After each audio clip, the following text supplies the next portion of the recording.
Alright, I'm out in the shed spray painting some parts for the model car, the Challenger. Kind of jumping ahead on how I wanted to break this down and share tips. But I'm painting today, so I thought it'd be a perfect time to go ahead and catch some tips for this.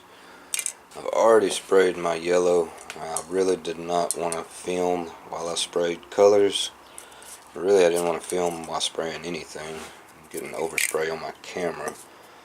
So we're going to do some clear coat here in just a minute.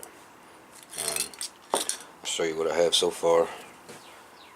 Last video I did emphasize how much the prep work, cleaning, sanding, and getting each part ready for paint. I emphasized how important that is. So this is about 3-4 coats of color, 4 coats. And that was just because of that particular color. Most colors will need maybe 3.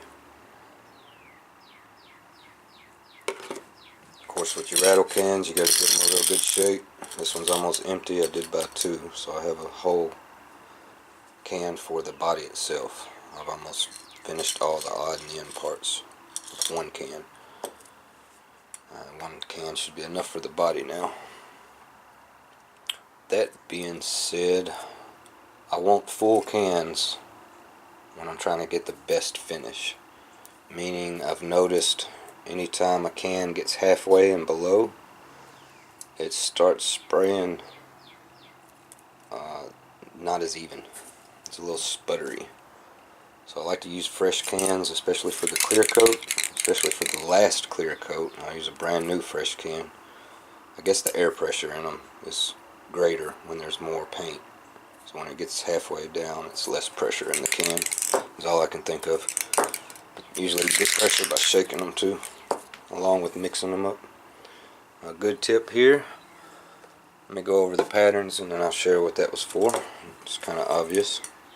I'm going to do this so I don't accidentally hit the nozzle. Alright, after a good shake, first of all I like to have the part up high. That way majority of the dust that's down low on the greater surface doesn't have a chance of getting onto our part. Anytime you spray, you never start over the part. You start over, actually, fresh can, spray it in the air and make sure it comes out even. And then when you feel confident with it, how it's coming out, you start over here. Never go slow. You gotta get your motion down.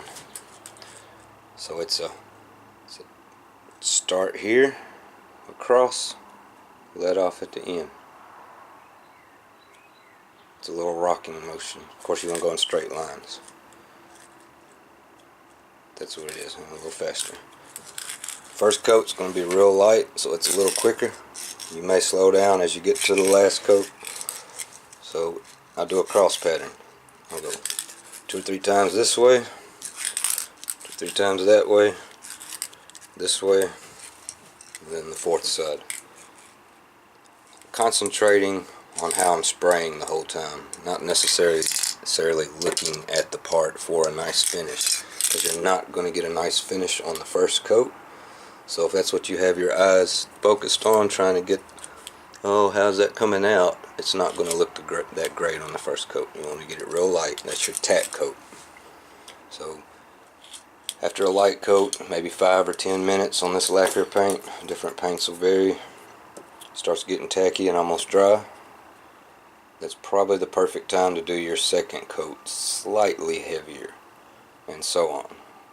And second coat, if you go a little heavier, maybe wait 10 plus minutes for the third coat, a little bit longer since you went heavier. Alright, and then after the 3rd or 4th coat, you should get a pretty decent finish. So most of these are gloss anyways, but nowhere near the gloss I want, so we're going to continue with this. Now in between those coats, if you allow it to get completely dry, a good thing to do is back up. Each coat, as soon as you spray the first coat, boom, boom, boom, boom, boom, boom, all 4 sides real fast, hurry up and cover it with a clean Tupperware or something. That way dust doesn't settle on it while it's dry in those first few minutes. Makes a big difference. And on top of it, do not set the container completely flat on the surface where it seals up, especially when you have overspray around and the paint itself makes a seal. It won't dry inside there without any air. So if you do it somewhere like this, you got to prop it up. It'll ventilate. And it dries pretty quick. And then after it's dry, if you have a couple little dust bunnies that fell on it, sometimes they'll knock off, and take your clean t-shirt and just kind of wipe across it and then get it ready for the next coat. Hurry up and do the same thing there. Alright, so all these base coats are finished. I'll keep this video on just painting, and hopefully it'll be under 10 minutes in one video. If I get cut off, there'll be a part 2, and that should be it for this. Then we'll get into hand brushing. So I have a lot of hand brushing I'm going to do here, but the reason I painted these with the gloss yellow ahead of time is because I want some accent pieces yellow. The seats are not going to be completely yellow.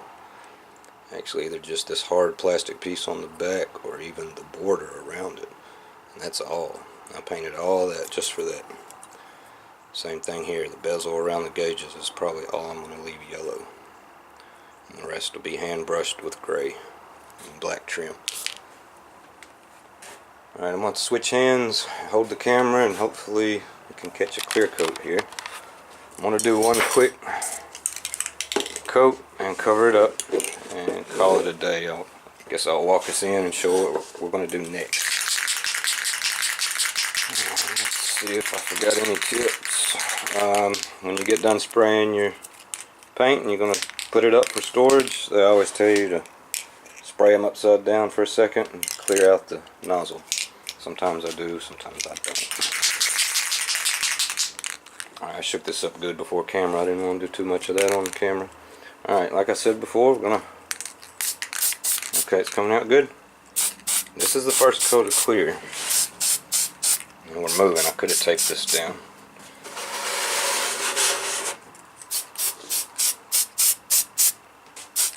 Go a little heavier on the clear. I'm not worried about a perfect smooth finish. I just want a layer on there. That's it. That's the first layer of clear. Now, as you will see, I guess I'll come out here and do this one more time on the next coats. But we'll get glossier and glossier and smoother as we go. And worst case, if we get an orange peel finish, we'll wet sand it, get it real smooth after a few coats of clear, and put a nice coat of clear on it after it's smooth and wet sanded. Any other tips I have would be I'm just gonna have to go along with the flow. Alright, let's make it back inside and see where the car itself has made it to. Got the engine installed on it. I'm multitasking today. I'm not doing much on the models, so this video is a lot more than I'm doing for those. Been working on my truck, the Cadillac, and probably something else here soon, cutting grass, everything I can. Alright, some more light. There we go. So I'm going to go over a lot of details with this. I'll break it down. I did videos last night starting from this point and tearing it down, and I kind of wanted to share that first before I shared the painting out there. But at least that gets us advanced on spraying your parts, because I do have some parts sprayed at this point. Alright, try to keep it orderly as I can and share everything I can. Keep your comments at me and let me know any tips and advice that would be good to share. Thanks guys. Have a blessed one. I gotta figure out a color for this one too. And yeah, last video I called that one Chevelle Challenger. I was thinking about the Chevelle here. I was going to do this color, but it's not light enough for me. I want a light tangerine color. Peace. Be back soon.